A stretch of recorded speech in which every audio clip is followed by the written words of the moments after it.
ಶ್ರೀ ಗಣಪತಿ ಶಾರದಾ ಗುರುಭ್ಯೋ ನಮಃ. ಯತ್ರ ಯೋಗೇಶ್ವರ ಕೃಷ್ಣೋ ಯತ್ರ ಪಾರ್ಥೋ ಧನುರ್ಧರಃ ತತ್ರ ಶ್ರೀ ವಿಜಯ ಭೂತಿರ್ಧ್ರುವ ನೀತಿರ್ಮತಿರ್ಮಮ.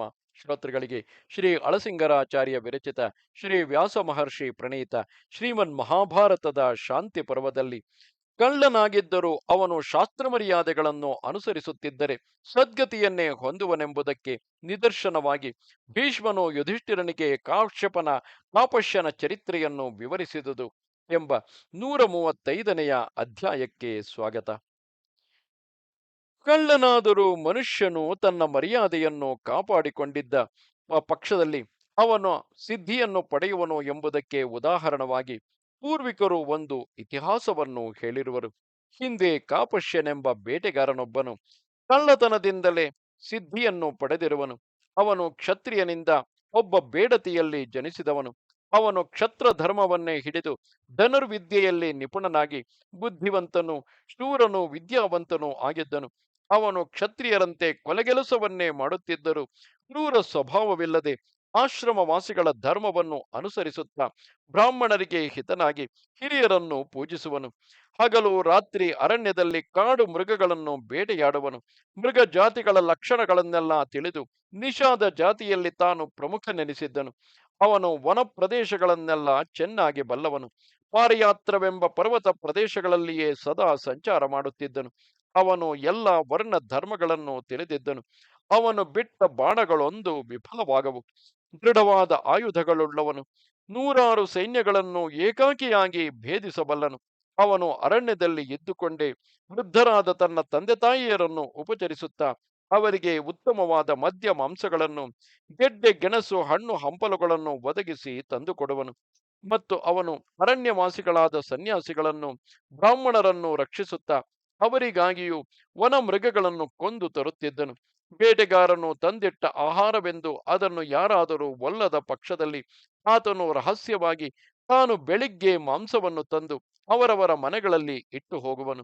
ಮರ್ಯಾದೆ ಇಲ್ಲದೆಯೂ ದಯಾಶೂನ್ಯರಾಗಿಯೂ ವರ್ತಿಸುತ್ತಿದ್ದ ಸಾವಿರಾರು ಮಂದಿ ಬೇಡರು ಅವನನ್ನು ತಮಗೆಲ್ಲ ಅಧಿಪತಿಯನ್ನಾಗಿ ಅಂಗೀಕರಿಸಿ ಅವನನ್ನು ಕುರಿತು, ನೀನು ಕಳ್ಳತನಕ್ಕೂ ಉಚಿತವಾದ ದೇಶಕಾಲ ಮುಹೂರ್ತಗಳನ್ನು ಚೆನ್ನಾಗಿ ಬಲ್ಲವನು, ಮಹಾ ಬುದ್ಧಿಶಾಲಿ, ಶೂರನು, ದೃಢವ್ರತನು.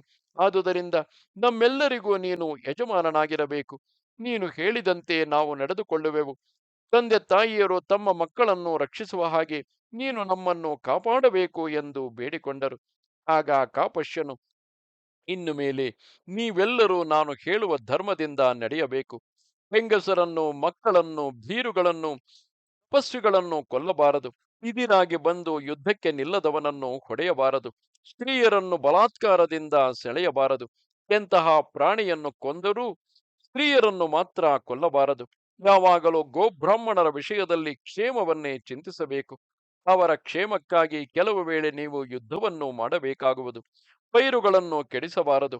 ದೇವತೆಗಳಿಗೂ ಪಿತೃಗಳಿಗೂ ಅತಿಥಿಗಳಿಗೂ ಪೂಜಾದಿಗಳು ಸಲ್ಲತಕ್ಕ ಶುಭ ಕಾರ್ಯಗಳಿಗೆ ನೀವು ಭಂಗವನ್ನು ತಂದಿಡಬಾರದು.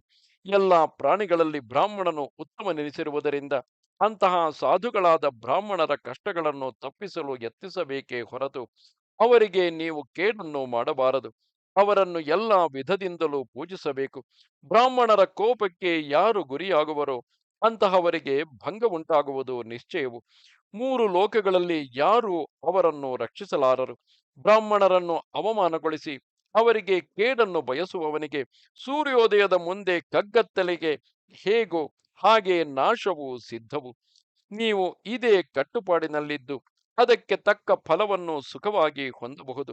ನಿಮಗೆ ಕೊಡಬೇಕಾದುದನ್ನು ನ್ಯಾಯವಾಗಿ ಕೊಡದೆ ಬೆರೆತುಕೊಳ್ಳುವವರನ್ನು ಮಾತ್ರ ನೀವು ಎದುರಿಸಬಹುದು. ದಂಡವೆಂಬುದು ದುಷ್ಟರನ್ನು ಅಡಗಿಸುವುದಕ್ಕಾಗಿ ವಿಧಿಸಲ್ಪಟ್ಟುದೇ ಹೊರತು ಕೊಲ್ಲುವುದಕ್ಕಲ್ಲ. ಸಾಧುಗಳನ್ನು ಹಿಂಸೆ ಮಾಡುವವರನ್ನು ಕೊಲ್ಲಬೇಕಾದುದೇ ಧರ್ಮವು. ತಮ್ಮ ವೃದ್ಧಿಯನ್ನು ಬಯಸಿ ಅದಕ್ಕಾಗಿ ಒಂದು ರಾಷ್ಟ್ರವನ್ನೇ ಕೆಡಿಸಿ ಅಲ್ಲಿನ ಜನರನ್ನು ಯಾರು ಹಿಂಸಿಸುವರೋ ಅಂತಹವರು ಕೊನೆಗೆ ಹೆಣವನ್ನು ತಿನ್ನುವ ಕ್ರಿಮಿಗಳಂತೆ ತಾವು ಪೀಡಿಸಿದ ಜನರೊಡನೆ ತಾವು ಮೃತಿ ಹೊಂದುವರು. ಕಳ್ಳನಾದರೂ ಧರ್ಮವನ್ನು ಮೀರದೆ ಕಳ್ಳತನ ಮಾಡುವವನು ಕೊನೆಗೆ ಸಿದ್ಧಿಯನ್ನೇ ಪಡೆಯುವನು ಎಂದನು. ಕಳ್ಳರೆಲ್ಲರೂ ಆಮೇಲೆ ಅವನ ಮಾತಿನಂತೆಯೇ ನಡೆಯುತ್ತಾ ಪಾಪ ವಿಮುಕ್ತರಾಗಿ ಮೇಲ್ಮೆಯನ್ನು ಪಡೆದರು. ಹೀಗೆ ಕಳ್ಳರಿಗೂ ಪಾಪವನ್ನು ನೀಗಿಸಿ ಸಾಧುಗಳಿಗೆ ಕ್ಷೇಮವನ್ನುಂಟು ಮಾಡಿದ ಆ ಕಾಪಶ್ಯನಿಗೆ ಉತ್ತಮ ಸಿದ್ಧಿಯು ಲಭಿಸಿತು. ಈ ಕಾಪಶ್ಯ ಚರಿತ್ರವನ್ನು ಸದಾ ಮನನ ಮಾಡುತ್ತಿರುವವನಿಗೆ ಕಾಡಿನಲ್ಲಿರುವ ದುಷ್ಟ ಮೃಗಗಳಿಂದ ಭಯವಿಲ್ಲ. ಅವನಿಗೆ ಮನುಷ್ಯರಿಂದಾಗಲಿ ದೇವತೆಗಳಿಂದಾಗಲಿ ಸಜ್ಜನರಿಂದಾಗಲಿ ದುರ್ಜನರಿಂದಾಗಲಿ ಭಯವಿಲ್ಲ.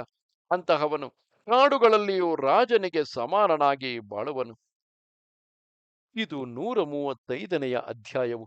ನಮಸ್ತೆ ಶಾರದೆ ದೇವಿ ಕಾಶ್ಮೀರ ಪುರವಾಸಿನಿ ತ್ವಾಮಹಂ ಪ್ರಾರ್ಥೆಯೇ ನಿತ್ಯಂ ವಿದ್ಯಾದಾನಂಚ ದೇಹಿಮೆ. ನಮಸ್ಕಾರ.